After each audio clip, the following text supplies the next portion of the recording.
Hi, welcome to Storytime with Mrs. Brannan. Today on our school's storybook character dress-up day, our team was dressing up all together as different Care Bears from the little Care Bears books. So I was Cheer Bear, and I wanted to do my own thing because I am who I am. But I'm a team player, so I wore the shirt, but I also did my own little thing on top of it. So I am showing you my inspiration for my character today, and that is, I'm kind of a cross between the main character and a second character here. This is the book Rosie, Revere, the engineer. And this is the main character, Rosie. And down here is her great aunt, Rose, who of course was Rosie the Riveter. And so I've got my little red polka dot headband and my work shirt today. And we're gonna read my inspiration here. This is by Andrea Beaty and it's illustrated by David Roberts. This is the story of Rosie Revere, who dreamed of becoming a great engineer.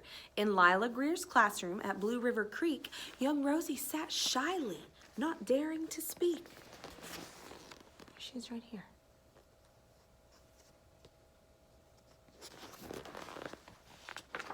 But when no one saw her, she peeked in the trash for treasures to add to her engineer's stash. And late at night, Rosie rolled up her sleeves and built in her hideaway under the eaves.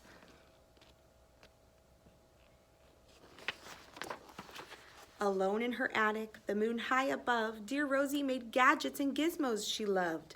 And when she grew sleepy, she hid her machines far under the bed, where they'd never be seen. Look at all that. I could probably spend hours just trying to figure out what all she collected and what she created. Wow. When Rosie was young, she had not been so shy. She worked with her hair swooping over one eye and made fine inventions for uncles and aunts, a hot dog dispenser, and helium pants. Look at those. So creative. The uncle she loved most was zookeeper Fred. She made him a hat to keep snakes off his head from parts of a fan and some cheddar cheese spray, which everyone knows keeps the pythons away. I don't know if I've ever heard that before. And when it was finished, young Rosie was proud, but Fred slapped his knee and he chuckled so loud. He laughed till he wheezed and his eyes filled with tears, all to the horror of Rosie Revere, who stood there embarrassed, perplexed, and dismayed. She looked at the cheese hat and then looked away. I love it, Fred hooted. Oh, truly I do. But Rosie Revere knew that could not be true. She stuck the cheese hat on the back of her shelf and after that day, kept her dreams to herself. I don't know if he was laughing to be ugly, but it sure did hurt her heart. And that's how it went until one autumn day, her oldest relation showed up for a stay. Her great-great-aunt Rose was a true dynamo who'd worked building airplanes a long time ago. She told Rosie tales of the things she had done and goals she had checked off her list one by one. She gave a sad smile as she looked to the sky. The only thrill left on my list is to fly. But time never lingers as long as it seems. I'll chalk that one up to an old lady's dreams. I love how cheery she looks with her arms out wide for a hug, and Rosie sure loves her. That night, as Rosie lay wide-eyed in bed, a daring idea crept into her head. Could she build a gizmo to help her aunt fly?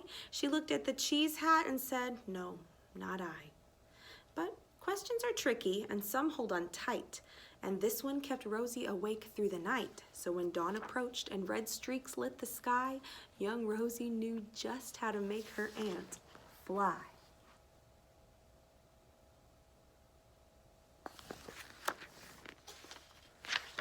She worked and she worked till the day was half gone, then hauled her cheese copter out onto the lawn to give her invention a test just to see the ridiculous flop it might turn out to be.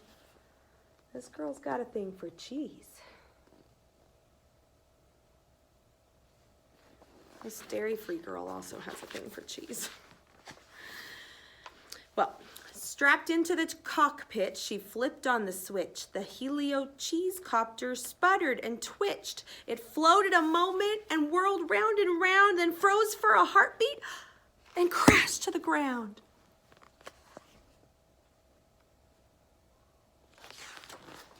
Then Rosie heard laughter and turned round to see the old woman laughing and slapping her knee. She laughed till she wheezed and her eyes filled with tears, all to the horror of Rosie Revere, who thought, oh no, never, not ever again will I try to build something to sputter or spin, or build with a lever, a switch, or a gear, and never will I be a great engineer.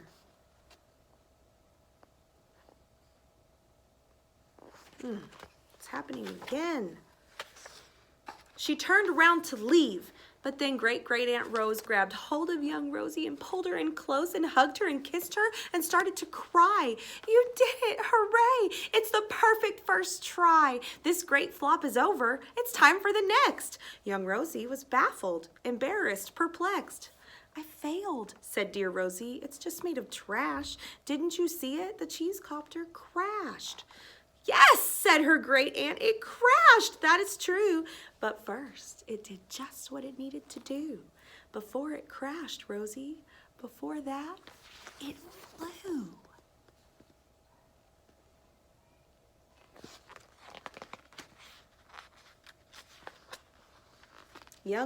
Your brilliant first flop was a raging success. Come on, let's get busy and on to the next. She handed a notebook to Rosie Revere, who smiled at her aunt as it all became clear.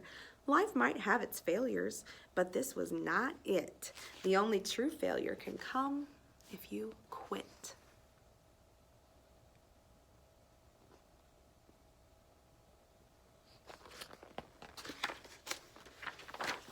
They worked till the sun sneaked away to its bed.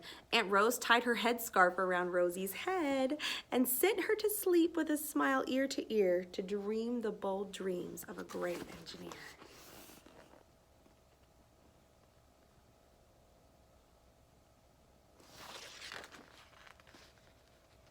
I don't know if this is worth pointing out right here. Her little sign right here. We can do it.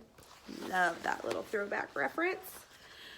At Blue River Creek, all the kids in grade 2 build gizmos and gadgets and doohickeys too. With each perfect failure, they all stand and cheer, but none quite so proudly as Rosie Revere. She doesn't look like she's being shy and quiet anymore. She looks like she's found her voice. And that is the end. And this says, with gratitude to our parents and grandparents' generation for doing what was needed when it was needed the most. This is a historical note that I think is cool to read. During World War II, millions of women in the United States, the United Kingdom, Australia, Canada, New Zealand, the Soviet Union, and other allied nations worked to provide the food and equipment needed for the war effort. Some worked on farms to grow food for the troops. Others built ships, airplanes, tanks, and jeeps. With the help of many women, American factories produced more than 300,000 aircraft, 86,000 tanks, and 2 million Army trucks during the war. In the United States, these women were represented by Rosie the Riveter, the scarf-wearing fictional character whose slogan was, "We can do it."